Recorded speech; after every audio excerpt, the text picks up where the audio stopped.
Bc. I'm here for Team 4545 League, and this game was played in Team Event 59 in the 5th round, and I thought it was a pretty interesting game to show the excitement that exists in this league.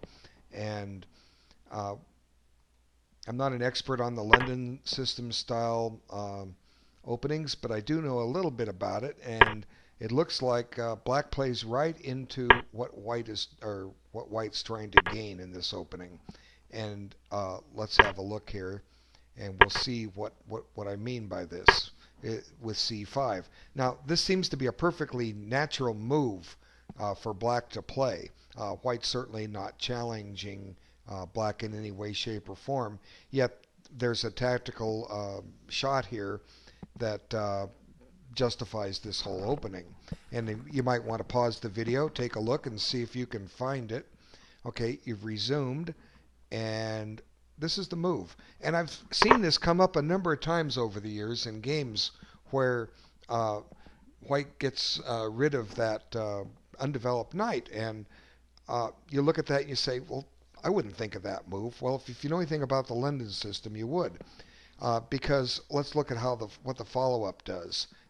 Black needs to retake. He's got two ways to do it. It really doesn't matter which way he takes, because suddenly white gets a bishop check in. Now, the natural move is to play knight d7 here, but there's a problem.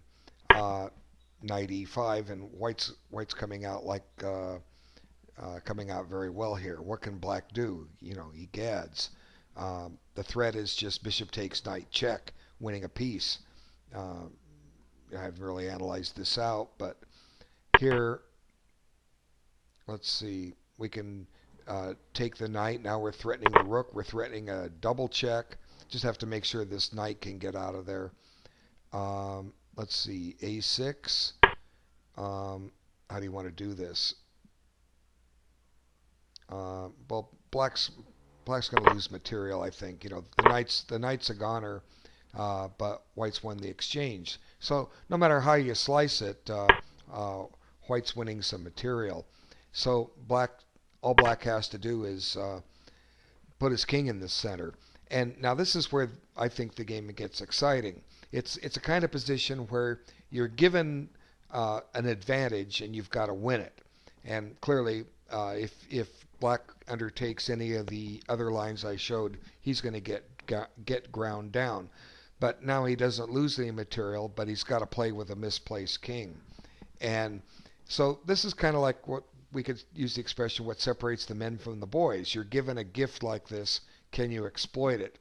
And I think white conducts his attack logically. And you know, if you're prepared in your openings, you're able to come up with these variations, because a lot of people in the league, they don't really know the book openings, and they walk into these traps. Or, you know, I've seen a lot of gambit games that are very exciting. One person accepts a gambit but falls behind in development, and we see a really nice game put together by the winner. Okay, so let's just stop and take stock here for a moment. Black didn't lose any material, but the one thing he has to worry about is his king. He's got to get it safe. Now, can that be done? Well, how are you going to get it safe? It looks like what black's going to have to play is something like g6. It's a lot of maneuvering. Bishop h6, king f8, king g7, bring the rook out, drop the king back, and if the bishop hasn't been assaulted by then, retreat it, you know, so that black can have a semblance of a castle position. But that's a lot of moves, and white has a lot of moves too. Now, let me get rid of these arrows. Okay. By saying a lot of moves, white gets a lot of moves too. So it might be that black can only do a couple things here. He might have to play g6, bishop g7, and leave the king on f8 for a while, and then deal with this rook later. So by playing queen a5, he doesn't help his king being safe. That's the point I want to make, okay? Now, we don't know what happened if he tried my plan. I'm not going to analyze it out. That's, well, actually, what I'll do is, let's just for the fun of it try this. Now, what do I see? I see that maybe this bishop could be loose. I don't know, can white exploit that? We're just testing one line. Now I'm going to put this here. Well, you don't want to put it on h6 because g4 and g5. So, with a fork. So let's put it here.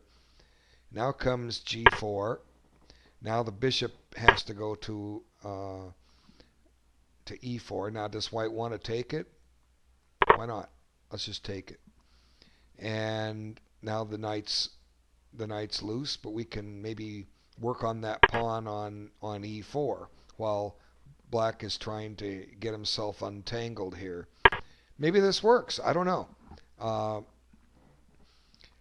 We've got a weakness we'd like to exploit on e4. Of course, one thing I'm not watching, this knight is loose, so the knight can't really go to g5. So the g4 g5 plan doesn't, or the g4 idea doesn't seem so hot for white. So let's just look a little bit more. Here's g6, my move. Let's play sane chess. Let's castle, and I'll go ahead and put the bishop on h6. Let's develop the queen. Now swing the rook over. Maybe, well, we can't put the rook on e8. Got to do the king. Okay, now maybe black can do this.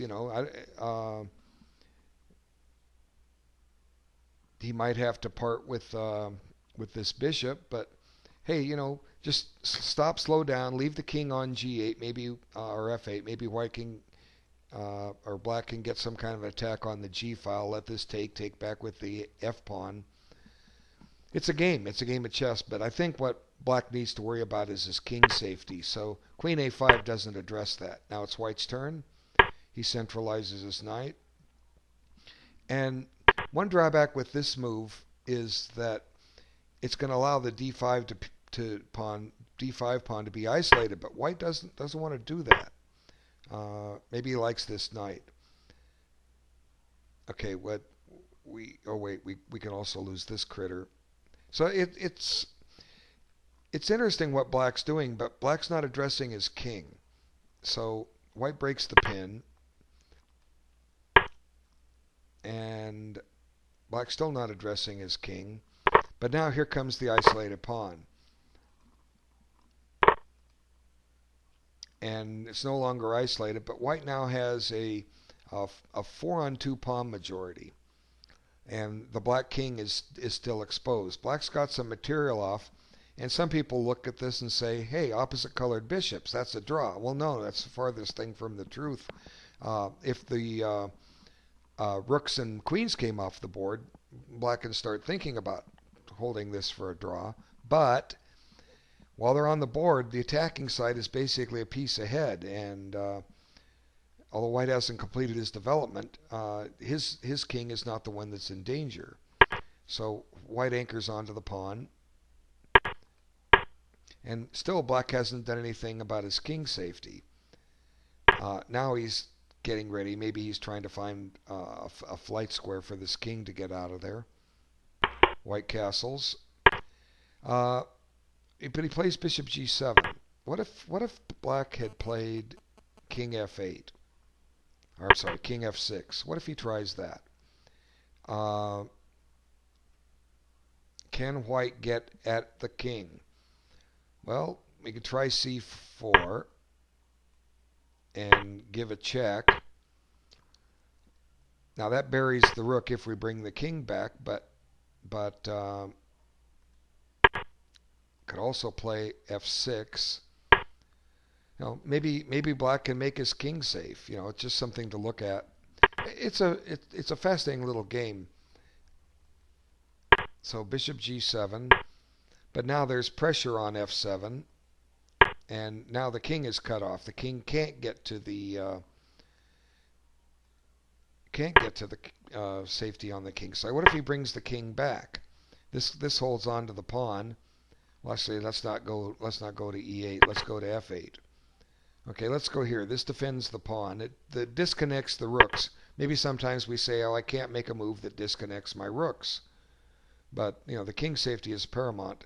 We're just going to have to play a rook down for a while and, eventually play rook d7, h6, slide the king up and over and get that rook out. But it all goes back to the opening. Okay, so now the black king is cut off. It's up to white to go somewhere. He clears his back rank and maybe he's playing for g4. I don't quite understand that. Can black somehow save this position? Maybe he's trying to walk the king up to g5 and back to h6. Hard to say, but this king is cut off from getting to the king side. Maybe bishop h6 with the idea of king f6 and king g7. Maybe that's getting it closer. But black ignores his king, and you don't know how your opponent's going to play when you get an attack like this, when you get an open position. If he doesn't tend to his king, trouble can come. And this looks like a good square for the queen, but white's anchoring that bishop down on d5. That bishop's there for the duration.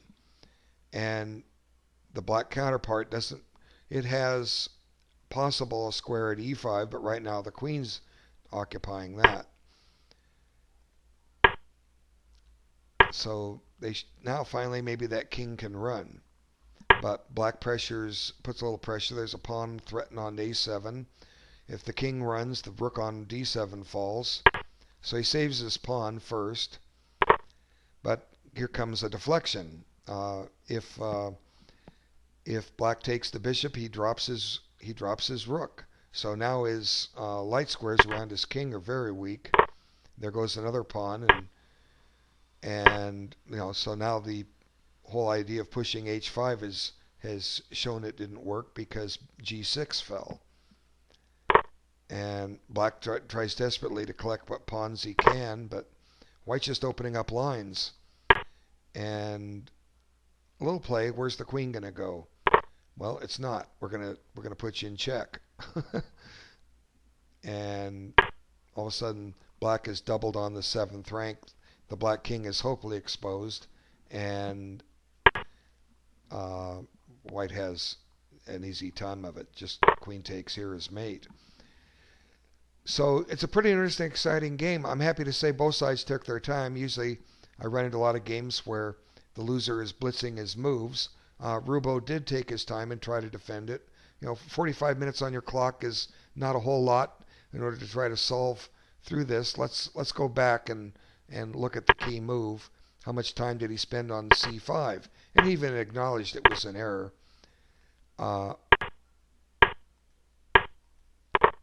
Okay, so his clock went up 14 seconds. He spent 31 seconds on it.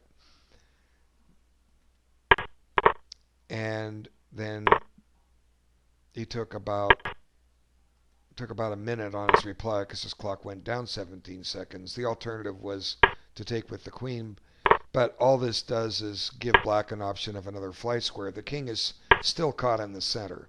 Okay, black can't castle. White's gonna have a nice game, but he's gonna have to prove he can win it. So I wish more games would get nominated. I'm sure there's great games that are being played. I don't have time to look through all the games that are played in the week. I'll try to make a video of the most exciting one, because I think if you're looking for some quick casual chess, that because 45-45 is a pretty fast time limit and without a large commitment of time, ICC has the spot for you. And I do a video analysis every week, and we'll never know which game's going to show up. And I thank you so much for your time. Take care.